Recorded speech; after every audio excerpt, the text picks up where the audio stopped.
Good morning and welcome to Pistols Progress episode number 19.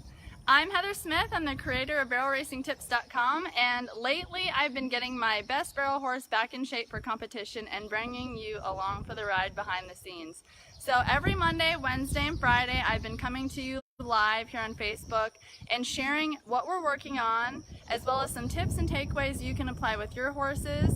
And today I wanted to share with you one of my favorite exercises that I've been using quite a bit and applying in the work I've been doing on the pattern. I just finished riding Pistol and I just walked him out, and he's actually having a little lounge time in the arena. I think he just rolled and he's having a little bit of grass along the edges, which he loves.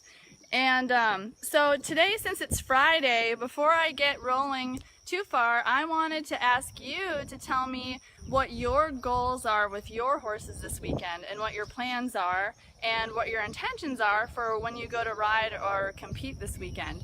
So I think I'm going to move in the barn where the lighting is just a little bit better, and then if you have comments I can see them.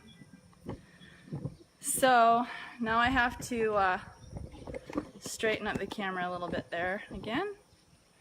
So the favorite exercise I wanted to mention is exercise 32, 2-track turn from the next 50 barrel racing exercises. And so to me, a horse is never really finished.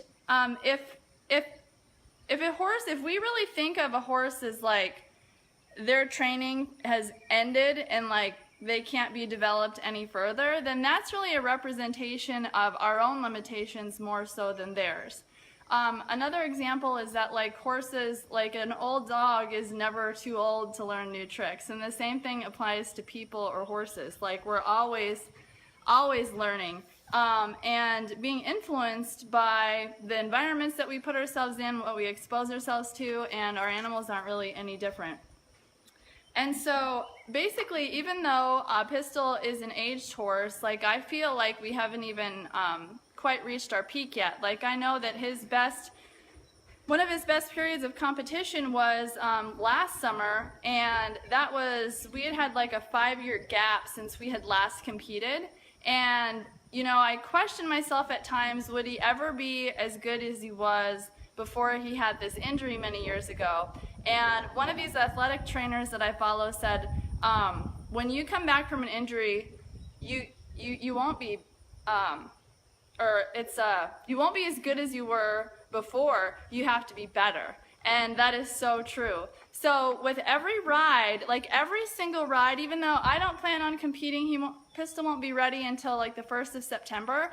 Every single ride that we have now is preparing us for how things are going to be when we go back to competition. And in every single ride and in every single step, we have so much influence months in advance on how things are going to come together on the pattern later. So I'm just really purposeful and intentional about using every single ride and every single moment to really build what I want. And so I spend a lot of time like thinking about and studying my horses or my tendencies in a run as a jockey and their biomechanics and the way they're using themselves. And then I sort of compare it. I watch you know, better examples, more inspirational examples of like a picture of what I want. For example, I'll watch like top horses who are bred really similarly as my horse and or have similar styles, or jockeys that ride like I want to ride or something, and I will burn those sort of images in my brain, and then I won't spend too much time like soaking. If the picture that I have, you know, if what we had together, if I see room for improvement there, I'm not gonna like only soak on that. Because if we're only focused on that, it kind of puts blinders on us where like we can't see the forest for the trees, and we lose sight of like the changes and like the gap that we need to fill to take what we have and create it into this something better and faster. And so I just sort of get a feel, and I'm like closing my eyes because as I'm speaking about this, I'm like visualizing and feeling, like what my runs feel like. And then when I watch these runs, the picture of what I want it to be, then I sort of feel and visualize that. And I just like do quick comparisons. And then it makes it so enlightening to be able to see like, I need like what you're lacking, like what the difference is between the two. And so like, for example, if I watch Haley Kinsel on Sister, and I see just how absolutely electric they are, just so snappy and firing so hard between the barrels, I think to myself, my horse needs to be like, I cannot leave a single stone left unturned soundness-wise, because our horse doesn't necessarily have to be in pain or sore to just not be really firing away from the barrels and putting out their best effort. Sometimes a little bit of stiffness or just like wear and tear due to, an age, like it just translates into just slowness, basically. And so soundness is like a super high priority, and I don't mean like not lame when I talk about soundness. I mean like feeling your absolute best ever. And then another factor, as far as that, it has a lot to do with diet. So your horse has to be fed in a way that they're going to be energetic. Like, they're going to be kind of full of themselves if they're going to be able to like lay it out on the line at a super high level. And it doesn't make definitely don't make excuses for, improper behavior or anything, but you're going to have a lot of horse under you when you're creating and developing one that is going to be competitive at that high level. And so those are a couple things that I've been thinking about, and just trying to like do some mental comparisons and studying and making sure that I'm using every opportunity that I have in every step, in every ride, in every circle, and creating what I want. And also the choices I'm making with my horses' joint support and with their diet and everything. So when it comes to, this has kind of been an eye-opening thing. Pistol is always, there are factors with like the way our horses are built, the way they had been developed earlier on, and so forth, that contribute to their style and how they use themselves on the barrels. And he's always tended to be like a little bit front-endy. And again, these are things that we have so much influence over and we can change. But we also want to like, to some degree, work with what God gave them as well. But one of my habits is to always be like lifting on the inside rein. And if I look at Pistol's runs, he has a tendency to get like just a little bit sideways like this. And so I was thinking about how we tend to like lift on the inside, and if our horse is kind of wanting to get like this, and we're lifting here, if we don't set them up and teach them to take responsibility for getting more square and upright, when we release that lift, even if we correct it, if we don't give them some sort of motivation to get correct and stay correct, they're just going to drop back down. And so one of the factors, I've mentioned this before, that's really critical is to just get your horse really engaged and more forward. And by getting that hind end up underneath them, it's going to even out their front end and elevate it. But at the same time, when they're leaning like this and we're overusing that inside rein and their outside legs are kind of coming up and out and we're losing that outside shoulder, I thought, what feels like it makes more sense? Like, it's just what I felt in these last few rides. I'm like, I feel like I should just tuck his outside shoulder up underneath him instead of picking up the inside rein. And so that's something to keep in mind, is to just use your outside leg and just tuck that outside shoulder up underneath them. And so that's been effective. Today, I've mentioned I haven't been doing any super close range circles yet because his body isn't quite ready for it. But I've been basically practicing the form that I want in those barrel turns in just really large circles around the barrels. And when I felt going to the right, he wasn't so sharp today. And so when I felt that, like, as we were circling the barrel, that it wasn't quite what I wanted, instead of like wrestling or arguing with him over it, I knew, like, he has these learned associations with the barrel, like, this is how I use myself here. And I'm like, no, we're tweaking that, we're changing that. So instead of kind of getting in an argument about it, I just like kind of left the barrel, or I made an even bigger circle around the barrel so that like he wasn't even associating with it at all. And then I got the circle and the movement correct, and then I eased my way back into the barrel. And I do this a lot. Go like back and forth, create what we want, bring it back into the barrel. Create what we want, bring it back into the barrel, and be like, see this awesome movement that we just did? This applies here too. So one thing I've mentioned often is that the idea that bend can bind. And while we do want to apply bend in our horses, like around the barrel, we don't want them to get in the habit of getting inside out. And that's really the reason that we overemphasize bend so much, is because of the tendency over time with speed for horses to drop their ribs in and they get, I call it inside out. Or if the barrel was like this, instead of keeping somewhat of an arc, actually in a run our horses will tend to lose their hind end just a smidgen.